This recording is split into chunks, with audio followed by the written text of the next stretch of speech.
Welcome to Black Women's World Podcast. Welcome to Peace Place for Me, a virtual connection where the contagious love of Jesus Christ abides and thrives. Thank you for joining us as we enter our time of sharing with Pastor and Chaplain Tracy Mack in this virtual, interfaith, inclusive, and purpose-filled community. Let's listen in. So good morning. This is Peace Place for Me. I am Pastor and Chaplain and Spiritual Director Tracy Mack, and Peace Place for Me is a virtual space for interfaith, inclusive, purpose-filled community. We provide a kingdom connection to expand your spiritual growth. And it's simply a place we gather for not only to remind us of who God is, but to remind us who we are. I'll be sharing to remain anonymity. I'm just going to share for a few minutes. And at the end, those who may be listening, you won't get the privilege of the discussion we'll have because we keep that within the community. But just want to share, thank God for this Sunrise Sunday. We know that on the calendar, it is the day that in the Christian faith, we celebrate the resurrection of Jesus Christ. We celebrate He got up. That's a popular song we sing. And we still sing because he did, because the work of the cross is like that of none other. So we've been talking about, and last week we talked about unspeakable joy. And we talked about the choosing of joy. We get to choose in the midst of what's going on in the world. We can still choose to have joy and what that looks like. And I don't want to go all back into it because that's what we did last week, but we talked about in spite of, and the difference between happiness and joy being pure delight. And this week, I really began to think about, I've had some, I'm looking at somebody on here who healing is evident. I'm looking at my own continual improvement, even in my breath, my hands, and different conversations I've had that kept reminding me to choose joy, no matter what they say, no matter what it feels like. And the questions that we started out the beginning of this year talking about, who are you? Who am I now? Because that continues to evolve. What do I see now? Whose eyes am I using? What are you using to see? And as you grow, what do you need to give, receive? What do you require? And today I really want to talk about the song that we just played called Rewritten, and it's on Donald Lawrence's album. I think it's the Goshen album. And that's led, one of the leaders on there is LaJune Thompson. And I had the privilege of meeting LaJune back in the day when I was in a recording group. Nothing like, this was after Donald Lawrence Bible Stories CD had come out. And I had a group called Fresh Oil that was from Ambassadors for Christ, the church where my dad was bishop and pastor and founded. And we recorded our CD at Reflections Studio in Charlotte. And while we were in there recording our CD, and we had met Cornell and BB Winans and all of that, so we were hyped, y'all. We were in there and still starstruck because many people came back through Reflections back in that day. A lot of gospel artists recorded there. And while we were recording our session, in walks LaJune Thompson and some of the ladies from Donald Lawrence's album back then. And so we were geeked. So I still hold on to those things. So whenever I hear her voice or people that I've met in person, I just feel like, you know, even if they don't know me, I know them. So when I heard the lyrics to this song, her voice, of course, if you heard the song, and just what that rewritten story means. And I thought about this week, I was sitting down, and I'm not a type of person to have my phone all the time, never been. So I may be in one room and the phone may be in another and whatever. And I had come back to sit down at my phone, and there was a text there from a young lady. And one of the questions said, can I be transparent? And you don't know what sometimes people say, can I be transparent? You have no idea where they're going to go from there. So it's, can I be transparent with you? And she said, I'm scared about what's next. I am so afraid about what's next. I don't know what's going to happen. I don't have the answers. I've gotten this far. And she began to explain what she was fearful about. And sometimes and we get caught up in life, and people start throwing cliches. Oh, there's perfect love cast out all fear. Girl, don't need to be scared. Or you begin to interject yourself. I've gone through that, and you see, I've turned out this, that, and the third, and you know, and sometimes you just need to sit and listen. Because one thing, as the person talked about what they were afraid of, yeah, I've been there, done that. As my dad would say, got the t-shirt. Been there, done that, but allow them to express their own feelings. And what they are feeling is a transformation, going from one stage of life into another. And as we know, that can be scary. Whatever you're facing, going from one stage of life to another. But one thing I noticed about transparency, about transformation, is anytime she was transparent enough to say, I feel vulnerable. I'm not sure about what's happening next. And you really got to have a good relationship with somebody to choose to be transparent. But on the other side of transparency is transformation, because there's something changing. I wrote in my book, The Book of Purpose, the New Testament, way back in 2013, but I used notes from probably the 90s. That book wasn't something I sat down and wrote one time. That was pieces of my life from sitting writing at the beach, or sitting after a time of prayer, or after a time of hell going on in my life. So that book pieced together different parts. And one thing I remember writing probably at the very beginning of the book is about transition. And it was a sentence that I heard Kelly Varner say years ago about how volatile and how vulnerable you are during a transition. And transition is like a death certificate in one hand and a birth certificate in another. And the ground and the footing is so unsure. And when you have those times of just being so unsure, you don't know what's getting ready to happen in life. If we look at anything in the news now, is crazy as hell out there. They don't know what they're doing. And I'm gonna tell you from a perspective, not to spark doom and gloom, but sometimes the prophetic has to alert to what's happening in the world. It's ugly out there. And I'm gonna tell you, anything they are doing that can fix it, they've made it illegal. I was talking to Owen yesterday. You can't even, now they're talking about the government is going to shift into a cash app like uh, option. And the CEO of Cash App was just murdered last week, and it's like it's coincidental. That person is going on here. You've got political things going on in our former president. You've got things going on in the state of Tennessee. You've got things going on with abortion rights. One of our current Supreme Court justices is being looked at for taking some money or some trips that he should not have taken. And all these things are out there. Everybody's hurting. Something's going on physically, mentally, emotionally. And if you look at those questions, we said, whose lenses are whose lenses are you using?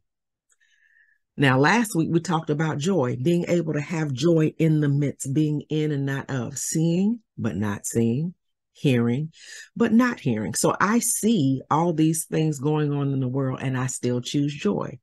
I hear all these things going on in the world. But when you look at it, what's scary to them is they can't even solve their own problems, because just about every avenue that you would use to solve the problem, doing it on your own is illegal.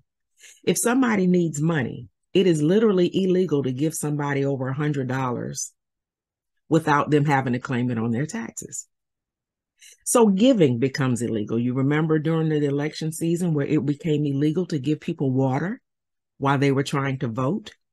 It becomes illegal to, if a woman chooses to have an abortion, it is illegal to even take her across state lines in some states. If you're looking at just feeding somebody, if you wanted to open up your home right now and feed people, you would get slapped by the state, depending on which state you live in, because you don't have a commercial kitchen. Or even if you have a cottage license, you still can't serve or sell anything out of your home without approval. So even ways to give and solve, they tend to make it illegal.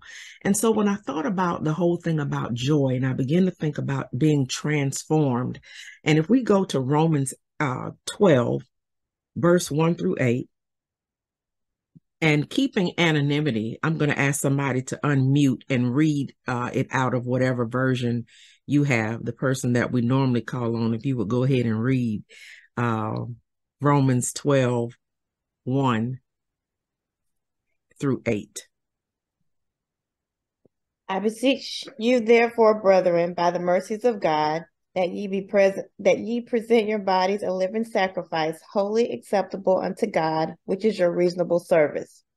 And be not conformed to this world, but be ye transformed by the renewing of your mind, that ye may prove what is that good and acceptable and perfect will of God. Okay, pause. Are you at the? You haven't started verse 3?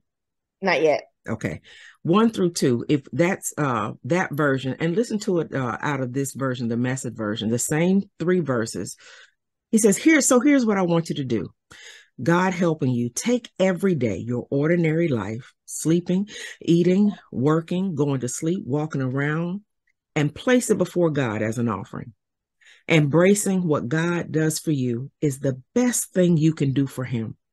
Don't become so well adjusted to your culture that you fit in to it without even thinking. Instead, fix your attention on God. You'll be changed from the inside out. We're talking about that transformed, readily recognizing what he wants from you and quickly to respond to it. Unlike the culture around you, always dragging you down to its level of immaturity, God brings the best out of you, develops well-informed maturity in you. If you can read verses 3-6 instead of going all the way through 8, let's go through 3-6. Okay. For I say, through the grace given unto me, to every man that is among you, not to think of himself more highly than he ought to think, but to think soberly, according as God hath dealt to every man the measure of faith. For as we have many members in one body, and all members have not the same office, so we, being many, are one body in Christ, and every one members one of another, having then gifts differing according to that is given to us, whether prophecy, let us prophesy according to the proportion of faith. Thank you. You're welcome. Every joint supplying, giving and receiving, that's what community is about. But even within communities, if we look at, there's always a transforming. I was asking Owen yesterday, just, having conversation about how do groups go from being well visioned, the vision's clear, into something that turns into toxic behavior. And a lot of times, even with groups, I remember when I was getting my degree, there are levels of group dynamics, the storming, forming, norming, transforming that happens within groups. And so we look at transformation. And when the writer of the song talks about a rewritten story, that means when something changes. So when we see the scripture talking about being transformed by the renewing of your mind, that word is metamorphosis, metamorpho. And of course, we always think about the butterfly. And I thought about some other examples of transformation. And of course, this morning being sunrise service, Easter Sunday morning, Resurrection Sunday. I know the Muslim community is in Ramadan during this time, and different religions have different things that happen usually around the spring. We know that the Gregorian calendar, or the calendars we use, are not necessarily lined up chronologically with a lot of our historical writings and teachings, but they tend to work. And so when we think about one example today, transformation of Jesus, what did he do? He was born and he lived. That was the man. He became the Savior when he bled and died on the cross for our sins. And then the King, when he rose and now seated, ruling and reigning and at rest. And that at rest is important to me, because after you've done the transforming, rest, sit down and rest. And Dr. Kirby Clement said something last year when I listened to something he did, and he talked about his quote, and I like to quote people. One thing that kind of bothers me when people will go and tell what you say and don't say who said it. Well, here's what happens. You will be held accountable to that person's level of revelation. You may have to go through some of the things they went through. You going around saying what they said and not having a root, or at least the common decency to cite the work. That's what happens when you go through college and high school. You will be caught and given an F for plagiarizing. And a lot of times people will go and quote what people said and never lived the full revelation of what that thing means. And so I suggest, at least with me, until it comes to a point where I can say it my own way, I can read it and summarize it my own way without stealing that person's intellectual property, I like to give them credit. So Dr. Kirby Clement said, what today we celebrate: an empty cradle, a vacant cross, an abandoned tomb, but an occupied chair. And that to me speaks of the transformations of the life of Christ, and then that he lives in us continually, the perpetual life to ongoing. And then I thought about us as human beings, the stages of life we transform from one arena to another. We go from infancy to adolescence, puberty, adulthood. We even have our pauses. Would be perimenopause, menopause. Men even go through andropause. That's not talked about a lot. There's some of the similarities. Let me see if I can pull up something I'd seen last week, because I'm menopause stage. And people think, you hot flashes or whatever, but no, I think Oprah's even doing this whole thing about menopause and the taboo. It's not been talked about. I remember my mom telling me when she asked my grandmother about menopause, and my grandmother said, I ain't had time. I had a couple of hot flashes. I had too many children to raise to think about it. And that's the other taboos and some of the things that women go through. It's forgetfulness. They call that brain fog. Of course, the hot flashes, nausea, heart palpitations. I've gone to the doctor several times behind heart palpitations, and they give you a Holter monitor to put on, and nobody ever said anything about menopause. Vaginal dryness, aches and pains. Men going through andropause, because their testosterone decreases, they have decreased motivation sometimes, lack of focus, low energy, muscle loss, mild to moderate erectile dysfunction. And then the similarities between the menopause and the andropause is mood swings, moments of depression, headaches, weight gain, bone loss. That's another transformation of life that we go through, and sometimes we don't want to talk about it, but it's still true. But where I want to really get, and I thought about that, Bishop Key and Paul Gaskins, when Paul Gaskins said, I don't know where to begin. And this is during the Sunday morning service. He was preaching, and he said, I got so much to say, I don't know where to begin. And Bishop Key yelled out, start at the end. And I thought about it. This is what, thinking about rewritten story, nothing in nature speaks about a rewritten story more than a caterpillar. A lot of times we think on and we zone in on the butterfly. People will say my spirit animal or my spirit thing is a butterfly because of the metamorphosis, the transformation, the flight, the beauty, the freedom.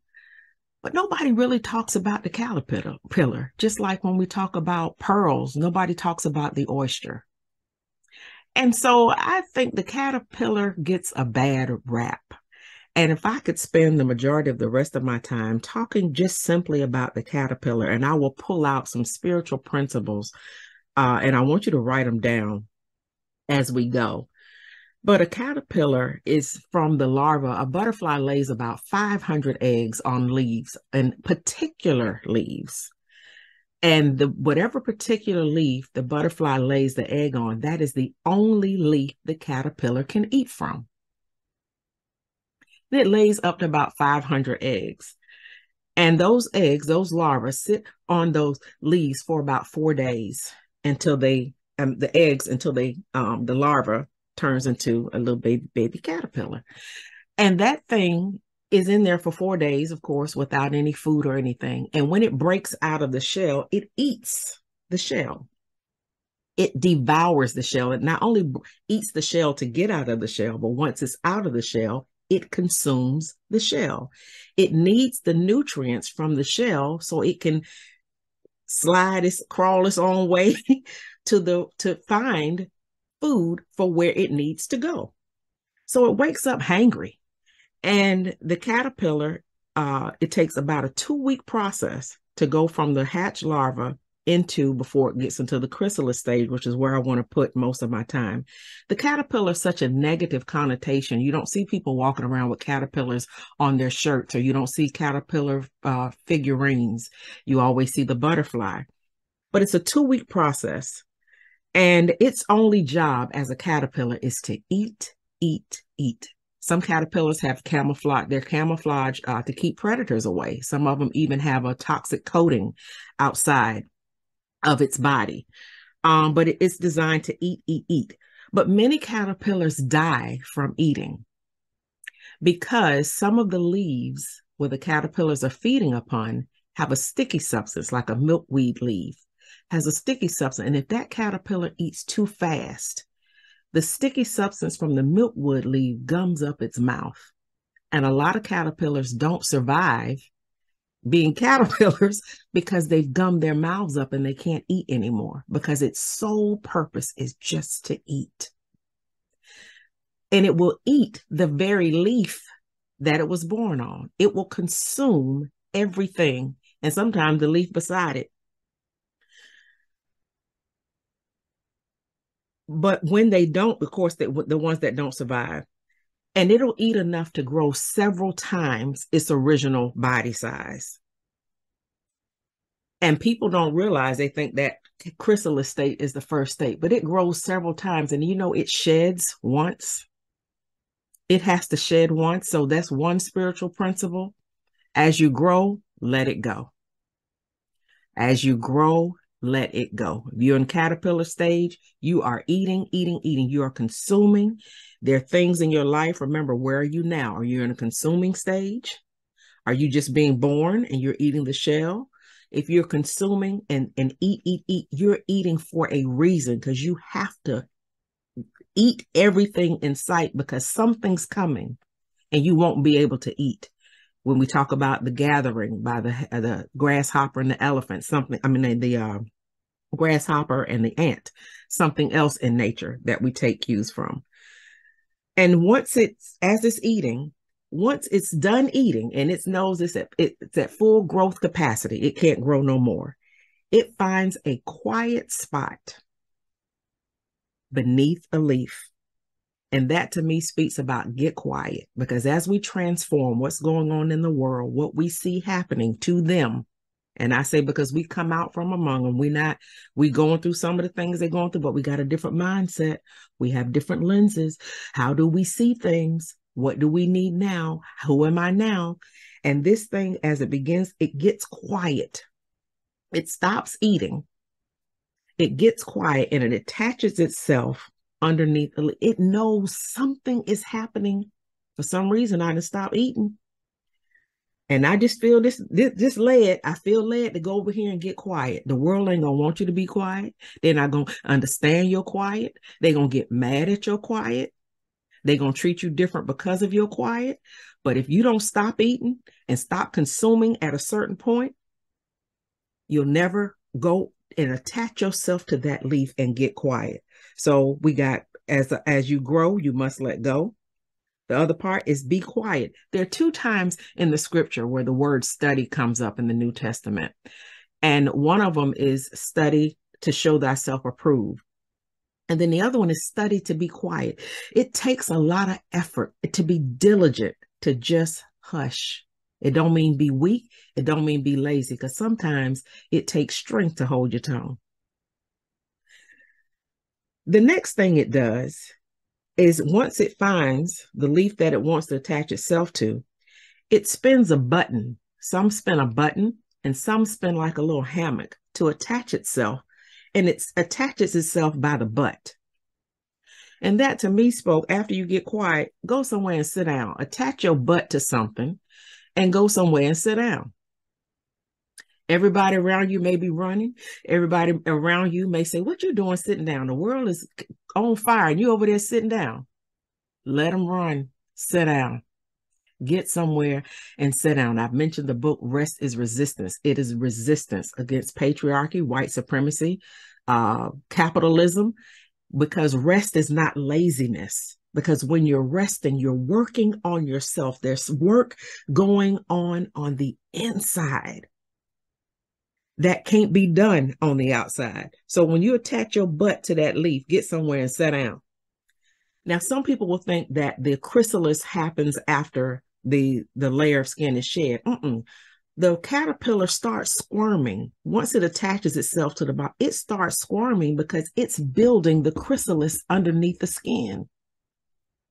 So somebody, you may be squirming. People don't know I don't know what's going on in my life, and something ain't right. And I have been saying ever since 2016, something ain't right. Something ain't right. And I think I was consuming, especially in business, going out there, getting money, traveling, going from state to state, doing what I need to do, and something ain't right. Get somewhere and sit down. But I let people say, you can't sit down. You can't sit down. So I would come back out. Then the pandemic happened and we were all forced to sit down. And I thought that was it. And nope, sit down, be quiet, attach yourself to a leaf. But no, they said, no, they need, or they don't like when. Get somewhere and set your whole hind part down. Attach yourself to a leaf and go ahead and squirm, because you're building your protective layer underneath the skin and can't nobody see it but you. All they see is you squirming. But on the inside, you're building what's going to protect your transformation. And I know I'm talking good. If it ain't good for nobody, but it's good for me. I ain't got a hoop, I ain't got a holler, but I got a shout on the inside. And when I get off of here, I'm going to turn on some Hammond organ music and get me one. But so it's growing its protective shell. So it wiggles itself out of that. The chrysalis is already formed. And because the chrysalis is built during the squirm, that's the thing I want to make. Then it dries. It begins to dry. And everything around it is probably thinking it went and it's dead. It begins to dry. And you know why it dries? Because it has this uncanny knack for the dryness, because it knew what type of leaf to attach itself to, that the chrysalis begins to blend into the same color of everything around it. If people knew what was going on the inside, they could destroy you. But when you begin to be in the world, camouflage, because you're not of it. I'm in here, I'm in this chrysalis, hanging on a leaf, hanging on by my own thread. But whatever is going on around me ain't bothering me, because the work that's going on inside me casts a shadow to everything else. But if you're not willing to go inside to do the work, and even when you're inside doing the work, do you know, inside that chrysalis, when they cut it open, and I've researched it, you can go and read it, you can look at stuff on YouTube, and everything confirms, one study confirms another, that caterpillar turns into complete goop. Somebody referred to it as a curry. It turns into complete goop, where just about everything completely turns to liquid. And that, to me, looks like when life looks like death, even to yourself, because can't nobody see what's going on the inside but you. When life looks like death, the only thing that survives, an identifiable cell, is the caterpillar's nervous system. And because all of that eating it did prior was to preserve, it eats itself. It has to use what it stored up to feed itself, because what you need ain't out there. The caterpillar, this is a bad time to try to break out. It can't. It is completely turned to goop. It doesn't have the teeth to bite through the chrysalis. It doesn't have any skeletal system. It doesn't have the little crawly feet to try to kick through. It is complete goop. And the only thing it has is its mind. And that's why your mind has to stay renewed. The only thing it has is its mind. And so ain't no hope out there if you're going out there to try to eat. It has to be from something that has happened, your relationship with God, your relationship that's happened on the inside, because the stuff outside ain't going to feed you. It ain't, you can't even get out, and it ain't going to help with your transformation. So after that, of course, it begins to build on the inside. And researchers have proven, and it's a YouTube video, I can put the link in the chat. It's a YouTube video to show how they know that they have memory. Caterpillar, once it morphs into the butterfly, it has memory. So it loses everything except its mind. Because it has to, I don't know if it has to look back and who I used to be, but there's something it has to remember that are maintained after metamorphosis, because you don't have to look back and wonder how you got over the caterpillar. Everything but my mind is gone. My mind is a sustainer. The mind of Christ is the sustainer of my life. The types of protein that are in that goop are specific, produce specific body parts. Even each, you have 2 wings, but you have 4 quadrants, 1, 2, 3, 4 on a butterfly wing. When it's metamorphosing, that goop, as it's forming into solid, each quadrant is a different set of cells that it has morphed into. So when it gets this wingspan and it came from a different cell, a different, what's it called? I had written it down, I can't find it now, but a highly specified cells, there it is. It needs its wings to travel and drink and procreate and lay eggs. The caterpillar has done all this work just to do the life cycle all over again, just so the butterfly can fly from plant, because a caterpillar can't make it from plant to plant like a butterfly. But a butterfly ain't eating like a caterpillar can eat. A butterfly is going from plant to plant, and it can only draw from the same type of plant it originally was born on. You can't go around eating everything from everybody. You can't go around hopping around. So it's moving. It's drawing nectar from different plants. But then when it turns and evolves and its life cycle is over, it goes right back to them same plants to lay them 500 or so eggs. The shape has changed. The way it moves has changed. The taste, what it eats, how it senses has changed. But something on the inside, the original construct, the unique, intelligent property that thing, and that we are here to be something, and that something is not that we don't know what it is. It's hard to explain because it's not your brain. The brain, that gray matter, that's a substance about like tofu. It's little. Your brain tells your body what to do, but your mind tells your brain what to do. Where is that? That's something.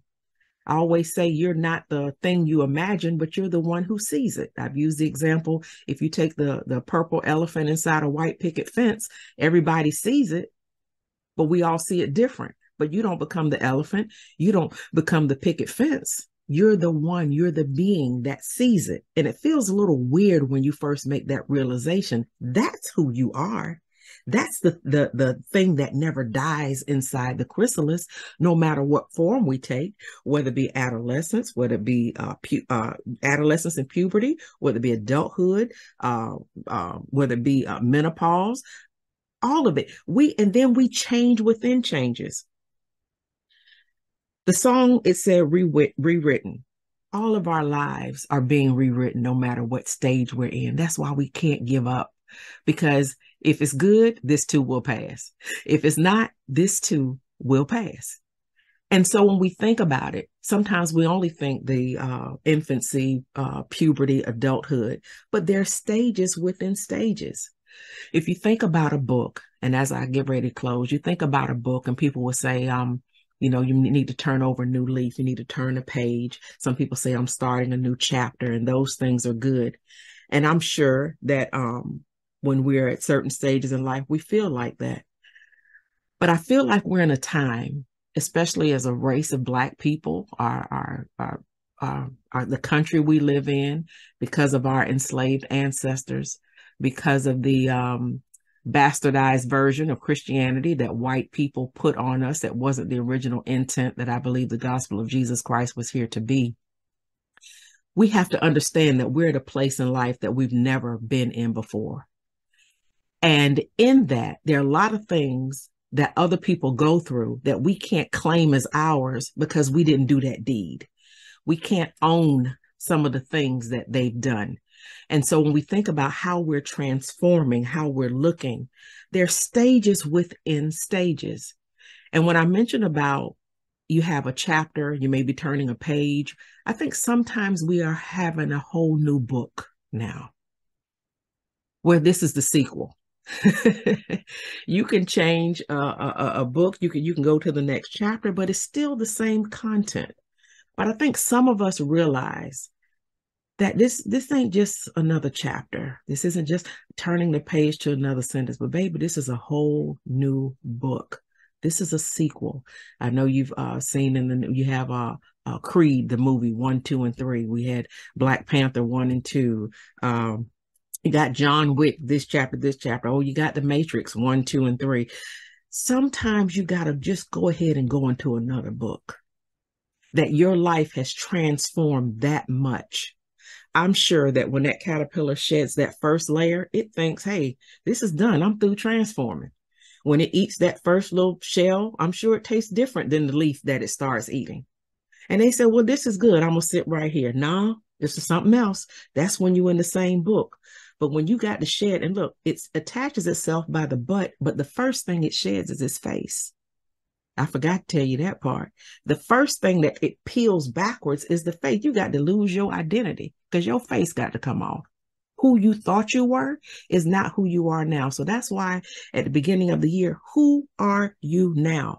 Are you looking at life through butterfly lenses, caterpillar lenses, larva lenses? It looks different because remember, the shape changes. It moves different. It eats different. It senses different. How are you sensing now? How does the world look? So in those stages, you have chapters within the stages. But now sometimes we have to change books. And in changing into a new realm of living, allow God to rewrite on the tablets of your heart, to rewrite who you are and who you are becoming. As the song said that I opened up with, it says, I'm available for change. My life rearranged. Do we allow God to really rearrange our lives? Or are we just dusting the furniture? And sometimes we go through life and the anguish comes from we want things to be like they were and they're not.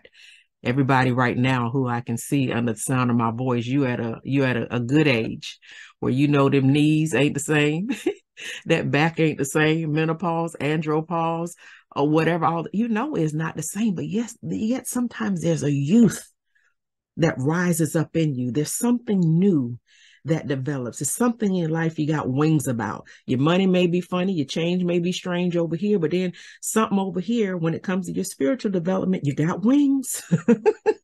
What's the term? Red Bull gives you wings. And so I just want to encourage you to be ye transformed by the renewing of your mind. It can be renewed, but it cannot be destroyed. Even in the chrysalis, everything within you and around you may feel like mush, but you got your mind. If you maintain and keep your mind stayed on and have the mind of Christ. So I want to just encourage you to allow your life to be written. I'm Tracy Mack. Peace. Thank you for listening in to Peace Place for Me, a place of peace for you. On behalf of Pastor and Chaplain Tracy Mack, we hope you enjoyed today's sharing and the blessed time spent together. We would like to give you a reaping opportunity if you so desire by giving.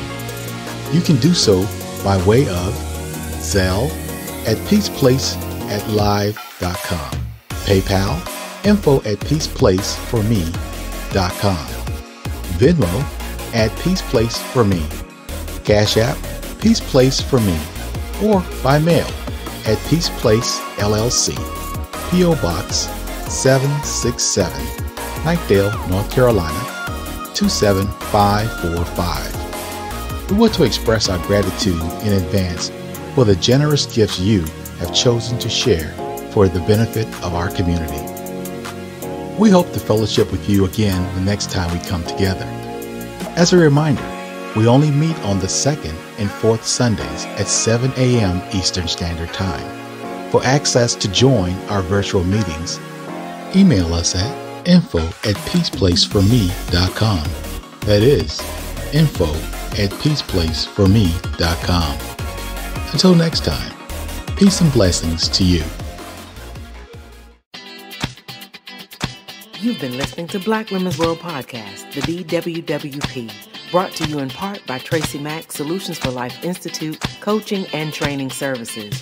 No doubt you have enjoyed being in our world, and it doesn't have to stop here.